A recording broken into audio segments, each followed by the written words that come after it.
All right, let's do a quick speed round. We talked about a couple books throughout today.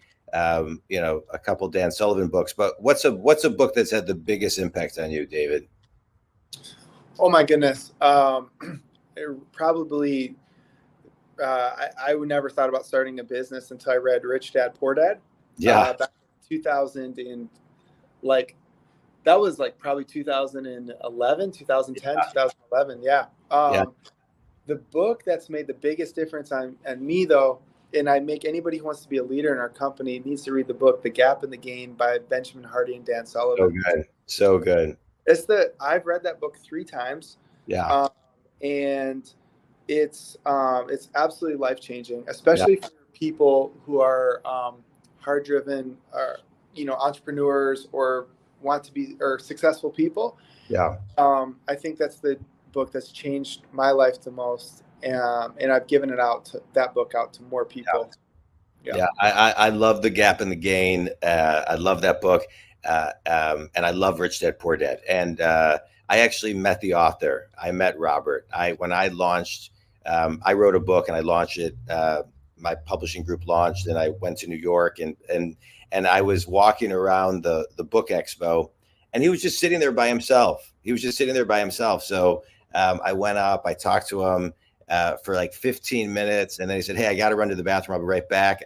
And I thought, well, I don't know if he's going to come back. He came back. We talked for another, I think, 10, 15 minutes. It was great because I love the book so much, like you, that I was, you always want the author, if you ever do, or anybody, to kind of represent themselves in a way that you visualize them after reading some of their stuff. So yeah, he was great. Best piece of wisdom you've ever received? Oh my goodness. I couldn't give you one right off the top of my head. Okay. All right. Best piece of wisdom you'd give somebody today? Don't be too hard on yourself. I think people run your own race. People are super weird right now. And I find it like my generation is getting out of it, but the younger generation, it's like, oh my goodness. Just, you don't need, you don't need, it's super weird with social media and, what you see, these random people that are the top 1% of 1% of 1% that did X, Y, Z. That's not really the gold standard. Yeah. I know a lot of successful people and a lot of people who are very famous on social media that are completely miserable. Yeah. That's not a good life. And, there's a lot of honestly, if you're before the age of 30, and you're happily married, God's blessed you with the ability to buy a house, and you've got a car, and you got a roof over your head. Maybe you have a kid or two. I mean, there's not a better life. You can't have a better life than that. I think, honestly, if you have a roof over your head, you eat 3 meals a day, and you are able to drive a car, and you have a cell phone that can call anybody in the world at any time, you're pretty blessed. Yeah. And, I think that's people do not realize that at all, and people make themselves miserable because they have these weird expectations that don't even matter in their life at all. And people should just run their own race, figure out what's important in your life. It can be anything. What's the standards that you want to live your life by? Not society standards, but what are your standards that you need to do to live a good life? Yeah. And chase after that. Don't chase after random stuff that society tells you to do. I couldn't agree more. I think it is a couple of comments on that, which is, it's interesting. I'm 52, and I have another company. I have my coaching company, but I also have another platform called Launch 3, and it's really for young adults. It's to build kind of life skills, branding, personal branding skills, and career. And it's just an incredible platform, and it's $10 a month, and we're teaching things that we believe they just aren't learning other places, and quick snippets. And And so I'm talking to a lot of 18 to 30-year-olds who are joining this program, et cetera. But the level of stress to know what they need to do for the rest of their lives, and it's I couldn't agree more. To get grounded and know you got to run your own race. There was an article I read in 2008, as you're talking, reminds me, in the Atlantic, and it was called "Is Google Making Us Stupid?" And what the article talked about was that technology is rewiring our brains.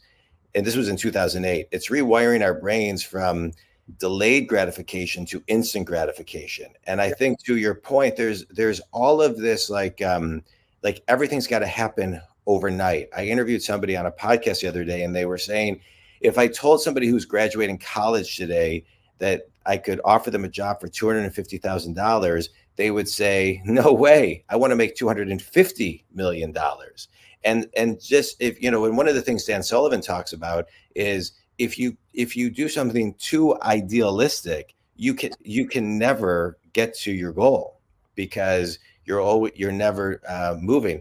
One of my favorite quotes, David, which has guided me through moving through different careers, is "Success without fulfillment equals failure," Tony Robbins.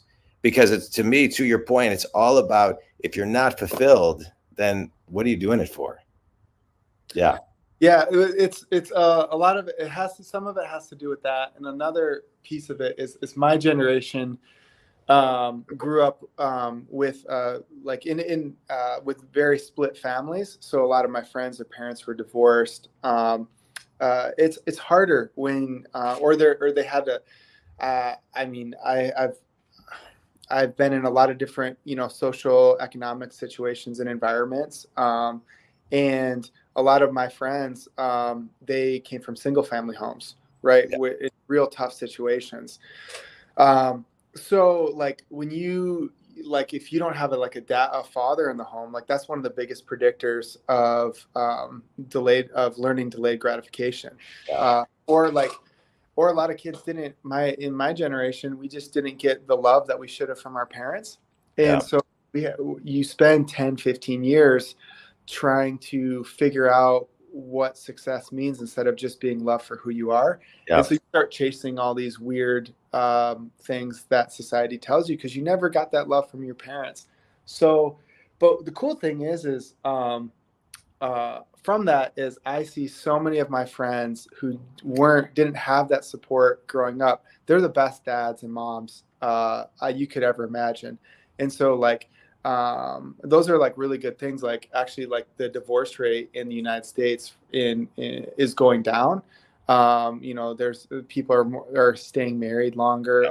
There's a lot of really, really good trends, and a lot of it comes from the pain of not having that. And I think that's where a lot of the fracturing of society went too, along with technology. But I just think it's so important to you're much more grounded when you're loved just exactly for who you are. And that was the best advantage I ever had, is I had two people who loved each other and they loved me. Yeah. And I didn't need to make money, or I didn't need to be a great football player, or I didn't need to accomplish external things to be validated for who I was. And I think too many people, unfortunately, right now, that they have to do that. Yeah. I grew up the same way. My parents loved each other. I mean, not that my house was perfect, but Yeah, no. but unconditional love. It was pretty strong in my house. Yeah, like you look at you can just tell when you talk to you. Then you have, like, when you have that, you have a lot of empathy for other people. You can coach other people. You can help guide people through that, because you're not. You don't have those broken pieces yourself. I mean, we all have pains and different struggles and different, pain points in our life, but that especially being loved as a child, you love your own kids with that unconditional love, and then mentor and help other people get through difficult things, which is really cool. So yeah, it's great. It's great. Finish this sentence. Last question. One thing everybody can do to build one new / better habit today is? One habit that everybody could do is, I think exercising first thing in the morning is a complete game changer. I mean, if you want to level up your productivity by 200, 300, 400%, sweating first thing in the morning, it doesn't have to be a lot, but 20 minutes of exercise first thing in the morning, it'll change your life. Great.